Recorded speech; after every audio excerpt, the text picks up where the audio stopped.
શાંત અને હરિયાળું જંગલ હતું. એ જંગલમાં એક નાનું નિર્દોષ કબૂતર રહેતું હતું. 8 1 6 કબૂતર રોજ દાણા શોધીને પોતાનું જીવન ચલાવતું. પણ એ જંગલમાં એક નાનકડું ઉંદર ભૂખ્યું ભટકતું હતું.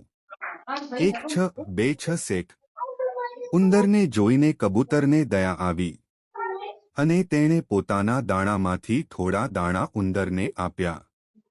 2 6 3 6 ઉંદર ખૂબ ખુશ થયું અને ત્યાંથી બંને વચ્ચે એક સુંદર મિત્રતા શરૂ થઈ.